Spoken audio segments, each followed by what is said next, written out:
Welcome everyone. जैसा कि हम लोग का इंग्लिश का सीरीज चल रहा है, जिसमें कि हम लोग पहला क्लास में राइटर्स नेम और उस एग्जाम पैटर्न को देखे थे। उसका चैप्टर 1 का समरी, फिर Bharat is my home doctor Zakir Hussain के द्वारा लिखे गए चैप्टर 2 का समरी देखे। अब हम लोग चैप्टर 3 का ए पिंच ऑफ विष्णु का समरी देखने वाले हैं। तो चलिए स्टार्ट करते हैं। कहता है, ये बहुत ही इंटरेस्टिंग स्टोरी है एवरीवन, आप लोग ध्यान देंगे, जिसमें कि चालाकी का परिचय दिया गया है। एक व्यक्ति जो बहुत ज़्यादा कैपेबल नहीं है, लेकिन फिर भी अपनी चालाकी से कैसे अचीव कर सकता है अपनी इच्छा को, वो दिखाया गया है। तो चलिए, पिंच ऑफ स्नैप एक इडियम है जिसका मतलब ही होता है अपने बुद्धि का थोड़ा प्रयोग या चालाकी का थोड़ा प्रयोग करना। अब आगे देखेंगे, ये लिखा गया है मनोहर मालगांवकर के द्वारा। Is a humorous short story, ये एक बहुत ही अच्छा मनोरंजक स्टोरी है।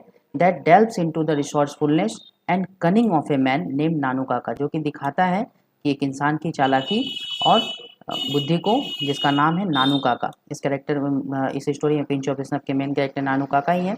नानू काका एम्बार्क्स ऑन ए जर्नी, वो एक जर्नी पे निकलते हैं टू दिल्ली। दिल्ली आते हैं with the intention of meeting the welfare minister, एक इच्छा के साथ कि वो वेलफेयर मिनिस्टर से मिलना चाहते थे। But his efforts to secure an appointment prove futile, जो उनका एफर्ट्स था कि हम मिलेंगे उनसे, मीटिंग करेंगे वेलफेयर मिनिस्टर से, वो फेल हो जाता है, अंडर्ड हो जाता है, अनडिटर्ड हो जाता है। तो इसकी वजह से वो फेल हो जाने के कारण नानू काका बहुत ही उदास हो जाते हैं। एम्प्लॉयज हिज विट, अपनी बुद्धि का उपयोग करते हैं, and charm to devise a clever plan, और उसके बाद वो एक क्लेवर प्लान बनाते हैं, चालाकी से एक प्लान बनाते हैं to gain access to the minister's residence, minister के घर तक पहुंचने के लिए।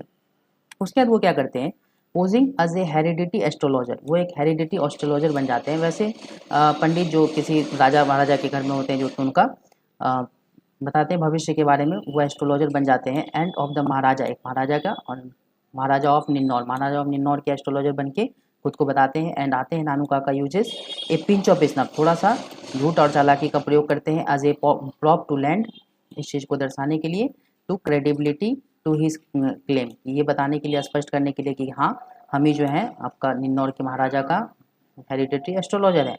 विथ हिज केयरफुल्ली क्राफ्टेड, बहुत ही अच्छी तरह से डिजाइन किए हुए डिसेप्शन, जो झूठ था, डिसेप्शन का अर्थ होता है झूठ, and a touch of luck, और बहुत ही किस्मत का भी वो अच्छा था कि पता नहीं चला। He manages to infiltrate the minister's resident, वो मैनेज कर लेते हैं उस रेसिडेंस में इंटर करने के लिए सक्सेसफुली, मीट हिज गोल, और लास्ट में वो मिल जाते हैं किससे, वेलफेयर मिनिस्टर से, जिससे वो मिलने आए थे।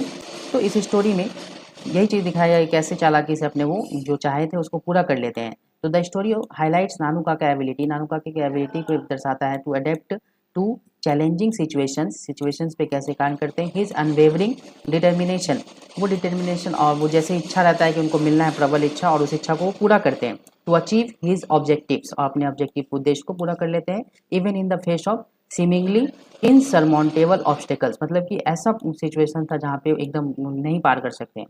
तो ये कहानी बहुत ही अच्छा था एवरीवन, और इससे आप लोग को सीख मिलता है कि लाइफ में कभी भी हार नहीं मानना चाहिए, उसका रास्ता आपको कैसे भी आपको निकालना ही है, जैसे कि आप लोग वहाँ तक, आपको एंड ऑफ द ये होना चाहिए, गोल पे पहुँचना चाहिए, उसका रास्ता पथ या कितना भी मुश्किल हो, कितना भी कठिन हो। चलिए, आज के लिए इतना ही, फिर अगले क्लासेस में हम लोग नेक्स्ट चैप्टर 4 का समरी देखेंगे। Thank you.